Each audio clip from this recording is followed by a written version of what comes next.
Please rise in body and or in spirit to sing the gathering hymn.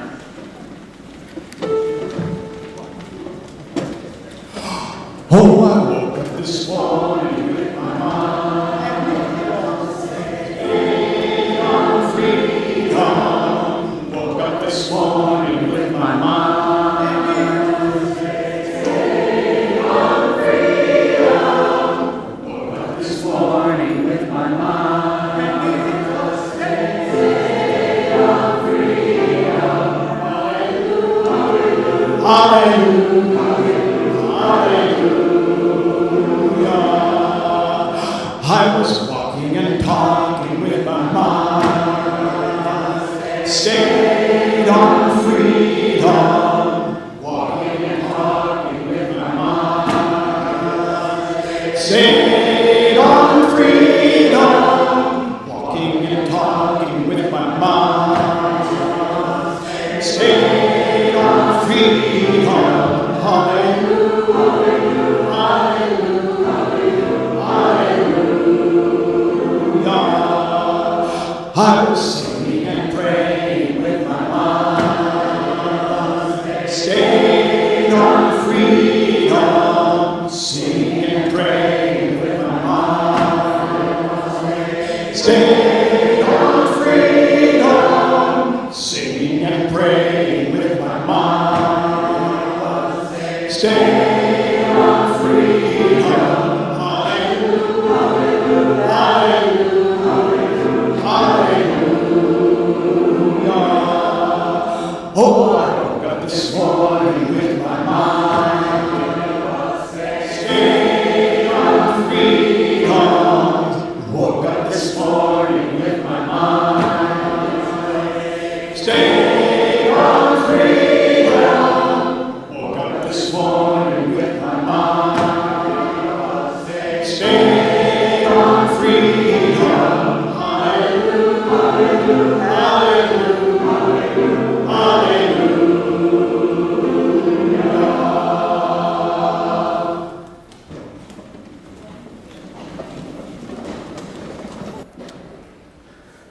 So the opening words this morning comes from the preamble of the Declaration of Independence.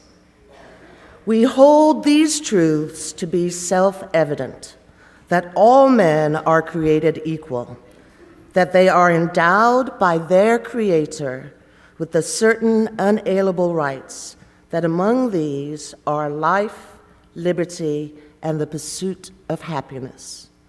That to secure these rights, governments are instituted among men, deriving their just powers from the consent of the governed, that whenever any form of government becomes destructive to these ends, it is the right of the people to alter or to abolish it, and to institute new government, laying its foundation on such principles and organizing its powers in such form as to them shall seem most likely to effect their safety and happiness. So welcome to Cedar Lane, Unitarian Universalist Church, a community where love works. Together we explore the eternal, nurture community, and build a more just world. Together we dare to embody beloved community.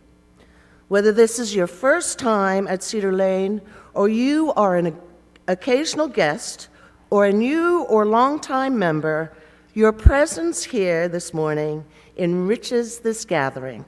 Whoever you are, whatever joys and sorrows you carry into this sacred space, whomever you love, whatever your beliefs, you are welcomed here.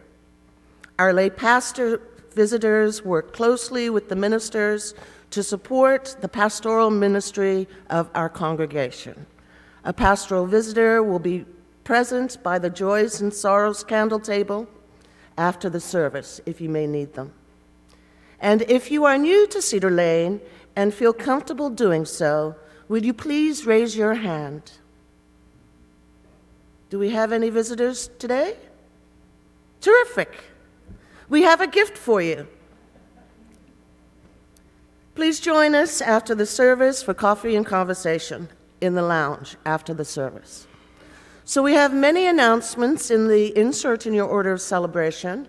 What did not get in there was that we are actually encouraging people to bring many items to our rummage sale, and from those items we will be collecting some of the gently used household items for welcome gifts for refugees over the summer. So please give generously to the rummage sale. I invite you to look over the other announcements and stand and greet your neighbor and tell them which one really excites you.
Let us center ourselves, inviting our mind, body, and spirit into this space made sacred by our presence.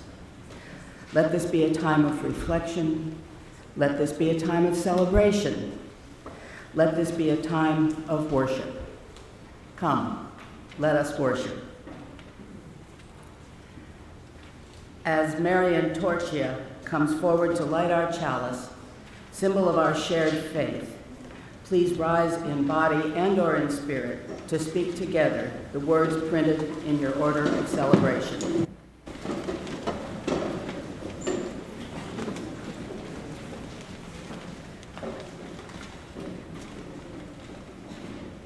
We light this chalice in memory of the courage of those who have struggled for freedom, the persistence of those who struggle for justice, and the love of those who build beloved communities to carry on the light of hope.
Abigail Adams, the second First Lady of the United States, exchanged over 1,000 letters with husband John while she looked after their farm and dealt with business matters during the many periods of time when John was away due to the American Revolution and other matters of government.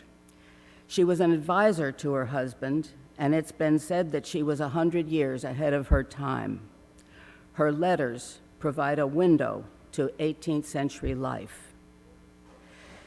In October 1774, she wrote to John, "If we expect to inherit the blessings of our fathers, we should return a little more to their primitive simplicity of manners and not sink into inglorious ease.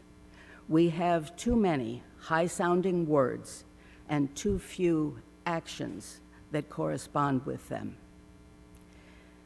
In March of 1776, she wrote to him, "I long to hear that you have declared an independency. And by the way, in the new code of laws, which I suppose it will be necessary for you to make, I desire you would remember the ladies and be more generous and favorable to them than your ancestors. Do not put such unlimited power into the hands of the husbands. Remember, all men would be tyrants if they could. If particular care and attention is not paid to the ladies, we are determined to foment a rebellion and will not hold ourselves bound by any laws in which we have no voice or representation."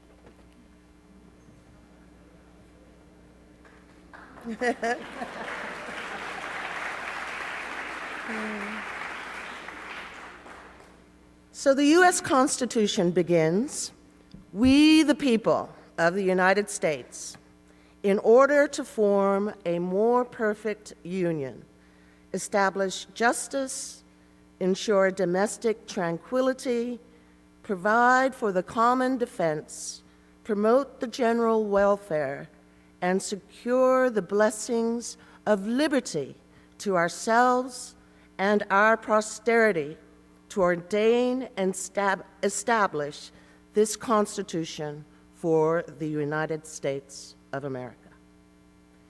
Please rise in body and spirit for our next hymn, hymn 159, "This Is My Song." This is my song.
We gather each week, not for our needs alone, but to bear witness to the joys, sorrows, and milestones that unfold in all our lives, and to serve as companions to one another throughout these profound journeys of faith.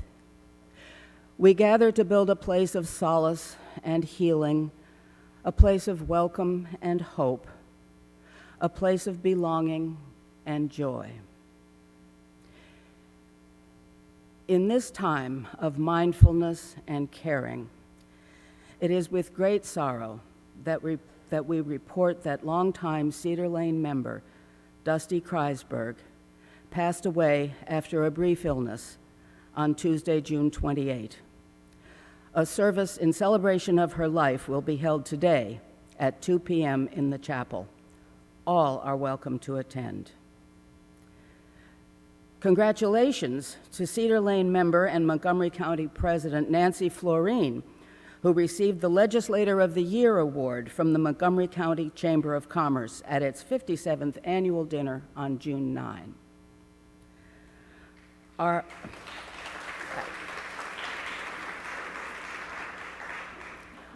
heartfelt condolences go to Barbara and Greg Falsino for the death of Barbara's mother, Helen Runquist, on June 30. We hold in our hearts the people of Bangladesh and the people of Baghdad, where a huge bomb exploded and killed more than 80 people late last night. May these friends of ours and all that lives unspoken in our hearts be held in the embrace of prayer, in the solace of shared silence, and then in song.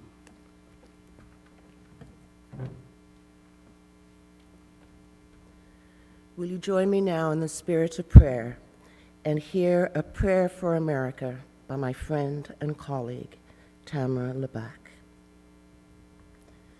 O God of many names, you who has endowed us with the inalienable rights of life, liberty, and the pursuit of happiness, let us remember this day that in this country there is no national religion, there is no superior race, and there is no preferable gender or sexual orientation. We gather holding a common value that the glory of this country rests first and foremost in its diversity. Out of many ideas, out of many beliefs, out of many views, out of many voices, out of many passions, out of many experiences, we are one.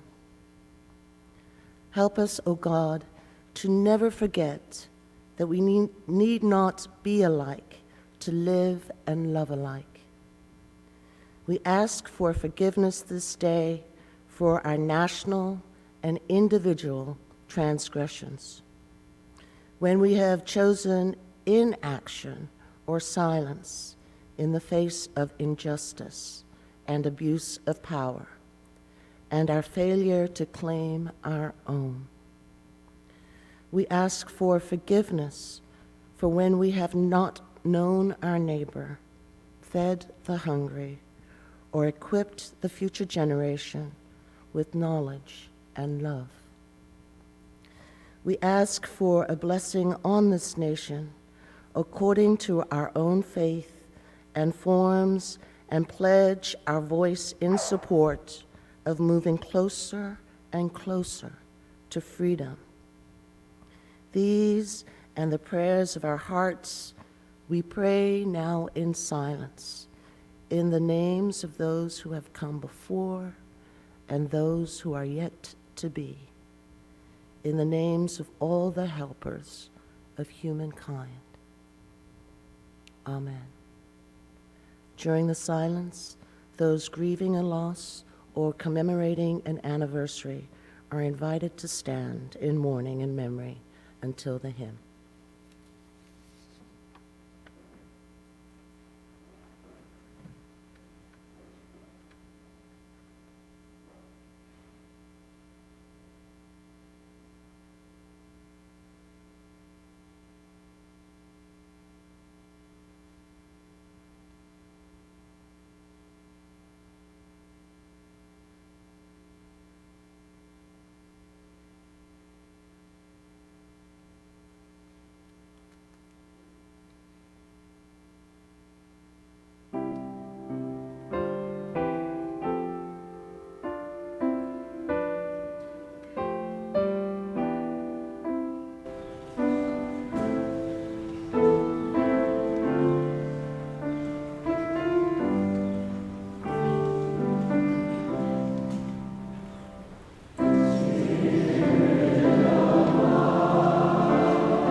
38-year-old Frederick Douglass in 1856 at a celebration of July the 4th in Rochester, New York. This is what he said.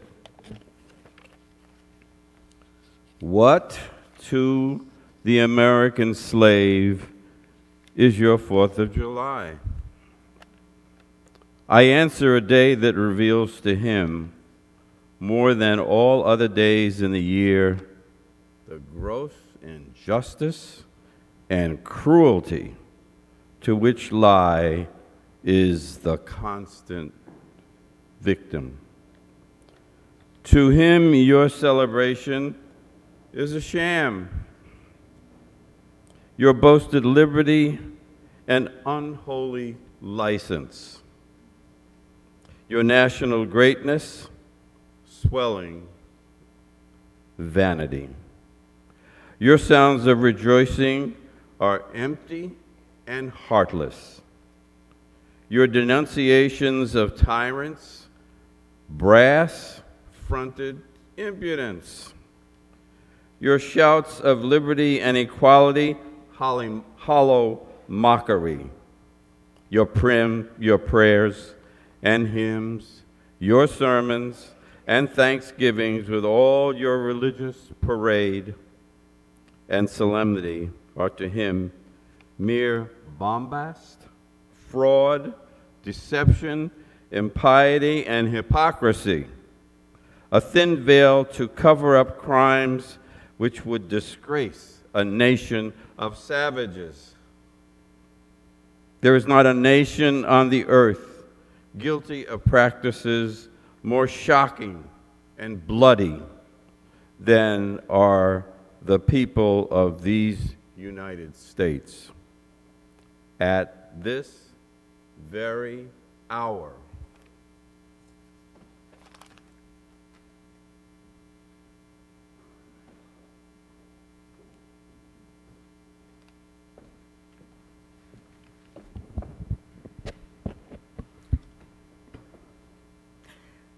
the United States is a country made up of immigrants from all over the world. In fact, the only original Americans are the Native Americans. Everyone else has a starting point where someone in the family tree was an immigrant at some point in time. Whether a willing immigrant who may have come via Ellis Island or unwilling, came on a slave ship. My starting point in the United States came in 1990. I'm the first person in my family tree to come to the US. I was living in France, the country of world gastronomy, when I was offered a job by an international organization. Before accepting the offer, I did some research, and in the 1980s, the late 80s, Washington, D.C. was known as the murder capital of the United States. My European friends clipped many articles and dissuaded me from accepting this job offer, saying, when you get off the plane, somebody will probably shoot you and you will die. I listened to them, and I declined the job offer. 6 months later, I was offered another job. Apparently, there was a big shortage of French English speakers in Washington, D.C. for this international organization. I did take the job, and I remember the recruitment officer saying to me, "It's a 2-year contract. Go see what the United States is about." And I thought, why not? When I got here, I was miserable. And 2 years was definitely out of the question. After 2 months, I called the recruitment officer and said, I am coming back to Paris. And that is when I learned one of the most valuable lessons. Always read the small print. My letter of appointment had a clause that said if I gave a month's notice, I would have to refund this organization every penny they had paid to relocate me to America. I did not have the money. And as my daughter would say, I had to suck it up. Sucking it up led to good things. I met the man I married, who happened to also be from Kenya. And we have two beautiful young adults now. Our daughter, Joki, is 18. Our son, Maina, is 20. And the United States, for me, is a country where there are social injustices, there is senseless violence, but there is hope, there is optimism, and there is courage. I have lived in this country for 26 years, and I still work at the same international organization. This country has given me the opportunity to find my voice, to be who I am. And thankfully for Google, I was able to find this incredible place, Cedar Lane, Unitarian Universalist Church, a couple of years ago. Now, my volunteer roster is full, and I have been fortunate to know many good people in this church who accept me as I am and who allow me the freedom to be me. Thank you.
Thank you, choir.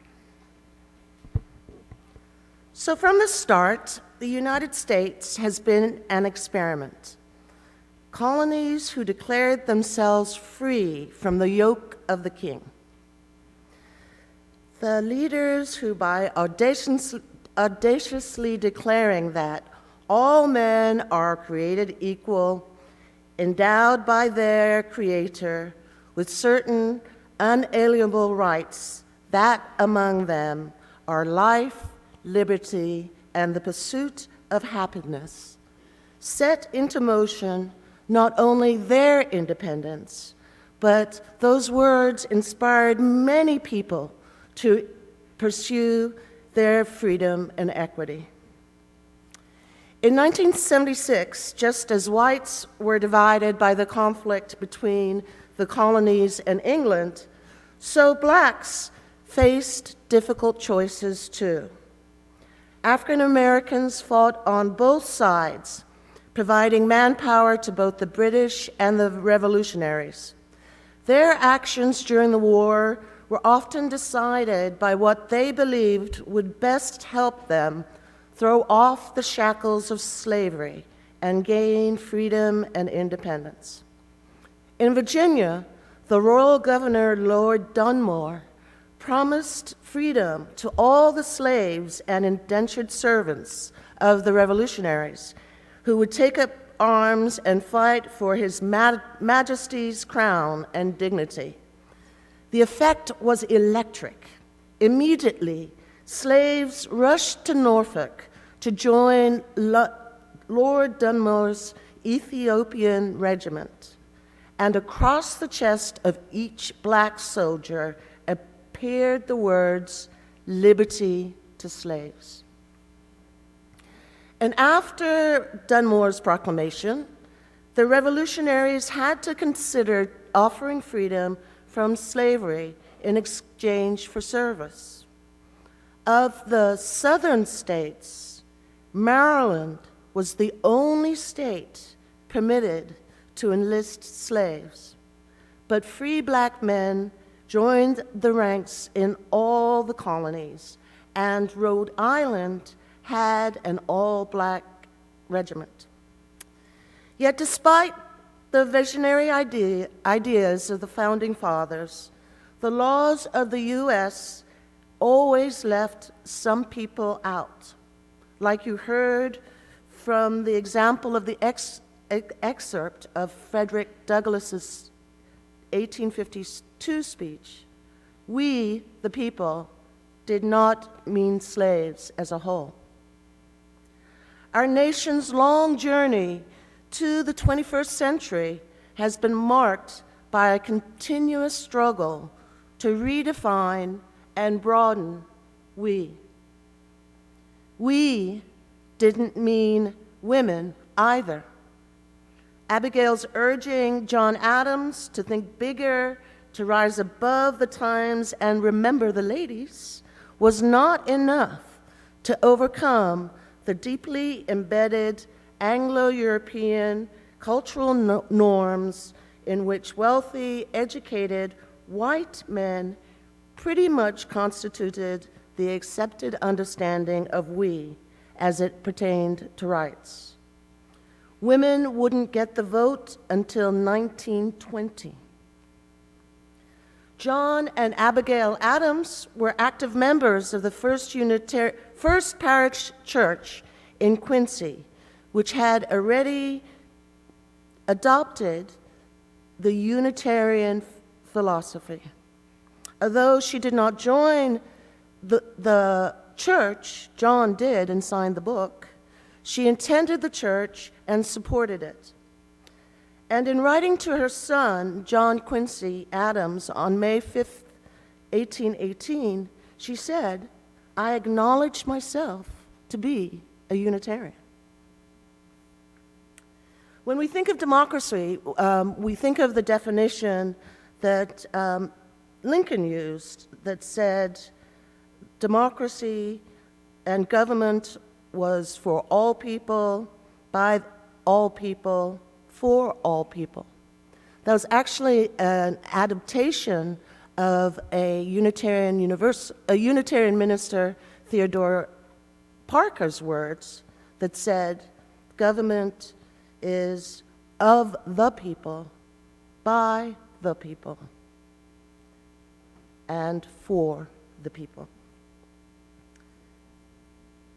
That difference, when Lincoln changed Parker's words to all the people, something critical was lost. All meant for Parker that democracy had not been achieved in America and would never be until social and political inequalities were overcome. And that's why he used for the people and not for all the people.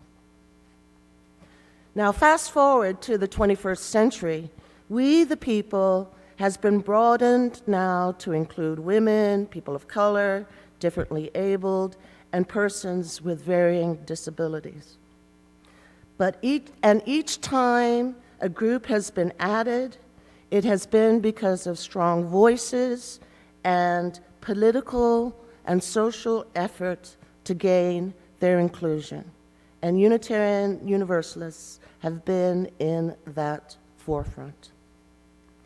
In this election season, we hear much about patriotism and independence and Constitution and the greatness of America.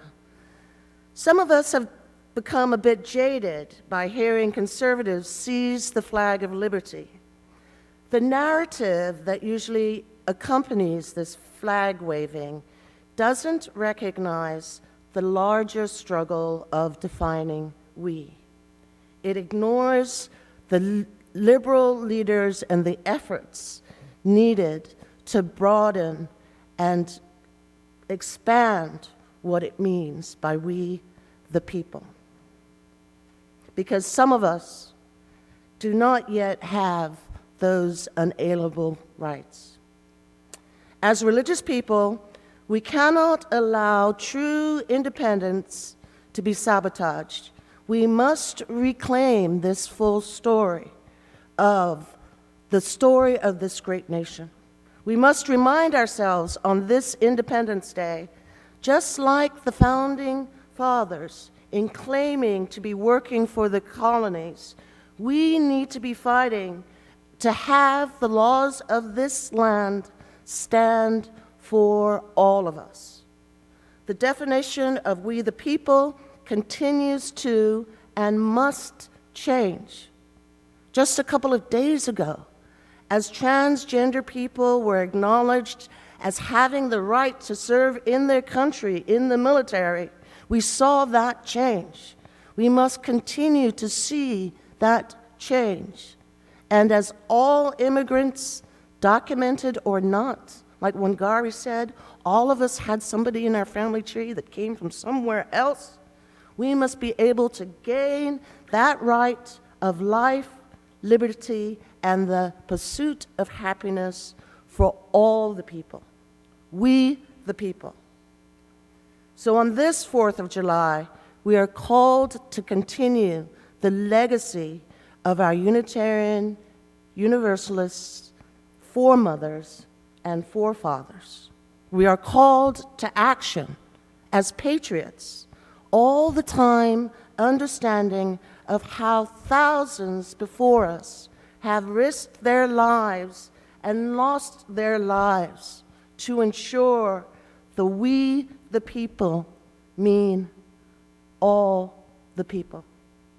May we fight to make it here at Cedar Lane.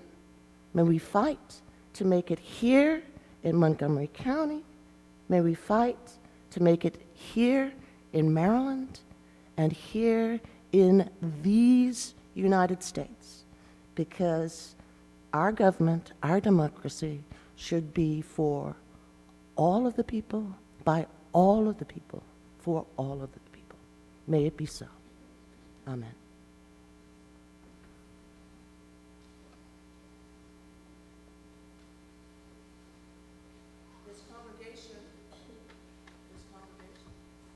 This congregation is theologically diverse religious community with membership open to all who are in accordance with our mission and vision.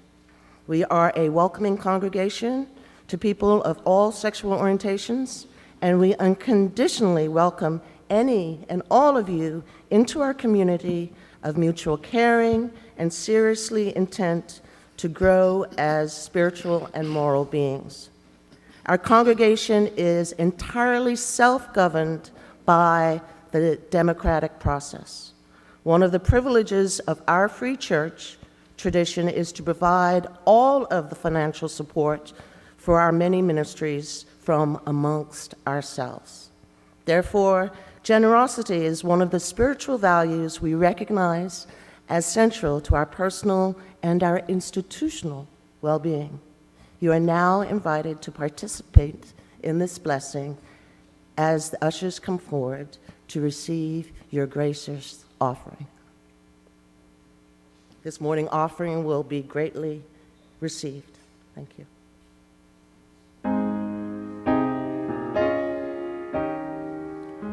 While the storm clouds gather far across the sea, let us swear our allegiance to a land that's free.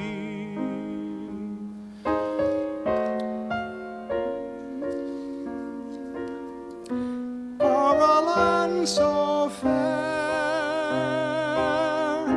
as we raise our voices in a solemn prayer.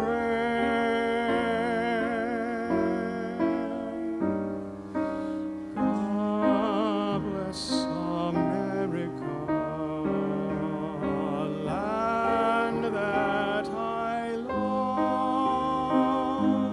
Stand beside her and guide her through the night with a light from above,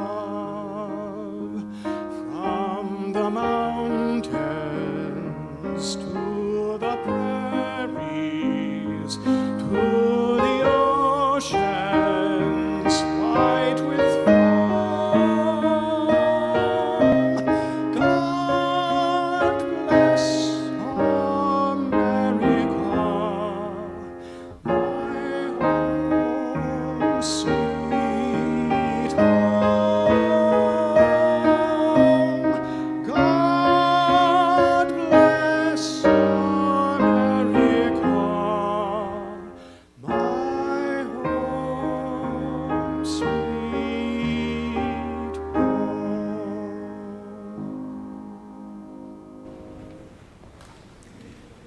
For the gifts we have received, for the gifts that we are, we give thanks for the spirit of generosity and the courage and compassion that may be manifested by the gestures of faith. Please rise in body and spirit for our last hymn, This Land is Your Land. The words are on the screen.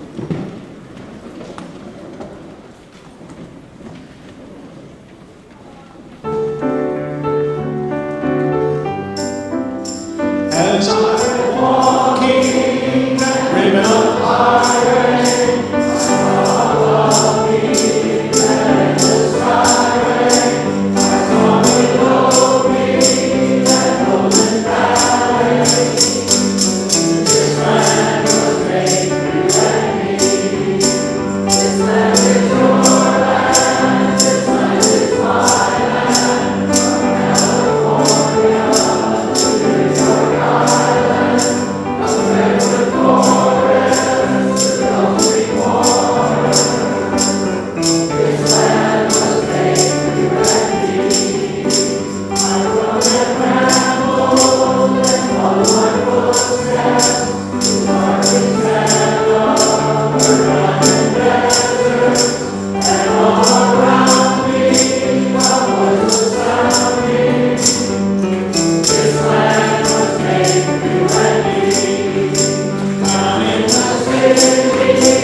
And just like our religion, Theodore Parker says, be ours a religion, which like sunshine goes everywhere, its temple, all space, its shrine, the good heart, its creed, all truth, its ritual, works of love, its profession of faith, divine living. Have a happy 4th weekend. Go in peace. Please sit for the postlude.